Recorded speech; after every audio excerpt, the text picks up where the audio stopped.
Yan. Ayun. Ano yung pang strawberry? Strawberry nga, isang daan nga, isang tuhog. Ha? Isang daan, isang tuog. Sikat daw yun na sikat daw sa Binibibi. Ah. Grapes. Isang daan din ang grapes. Hindi ma'am.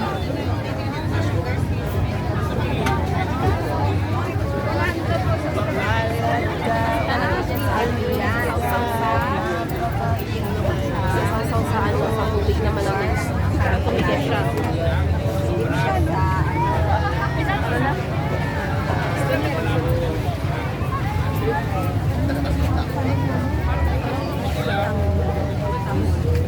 Nilalagyan ng sweet. Yan. Anong tawag dyan, be?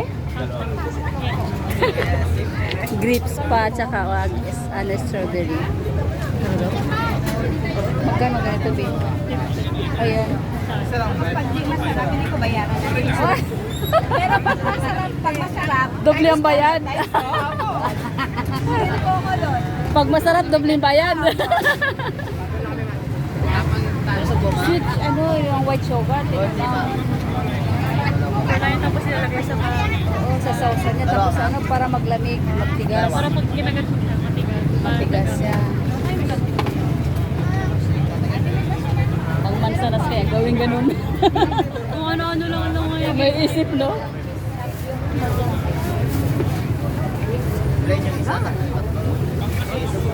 Ayan, ang piyaya, masarap. Ayan. Huwag na. Nabusog na ako. Mga ilang minutes pala ito, ate? Sweet corn. Oh, may margarine. Lagyan ng ganyan. Ay, gano'n. Ha?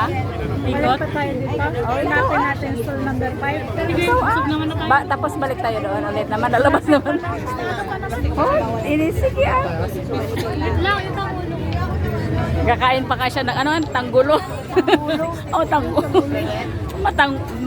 Tangulo. Dalawa tayo. Hmm. Yung apple doon sa bahay. Paano nalaman mo? White sugar, tapos ibabad niya sa para maglamig. Sa ice na. Di ba pinatunaw ng asukal? Lagay doon, tapos isaw-saw mo lang doon. O ano? Anong bago tikman, di ba? Para hindi naman tayo ma-tudnot dito eh. Ano yun? Hindi nga, puro gano'n.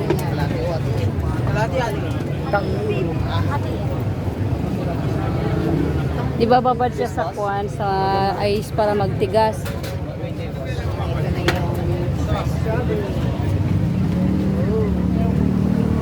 O, di ba? Be, hindi na yan malamig, be, ah.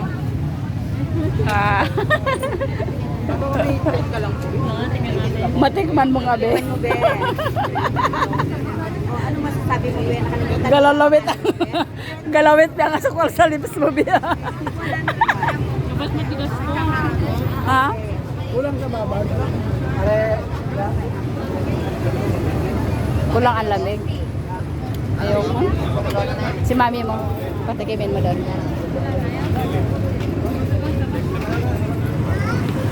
Kakain ng mani. Tangulo. Oh, diba? Tangulo. Ano lasa? Hindi man yan ganyan. O hindi man ganyan. Kulang. Kulang ang asukal. Kulang ang babad. Galing mo dun. Palamigan. Be, yan ang masarap. Mas original. Oh, yung kulay pink na yan. Ano yan, mani? Ito yung walang may balat. Hmm. Kanino ka nagbili doon? Tapos yung iba. Saan tayo magdaan? Oo nga doon.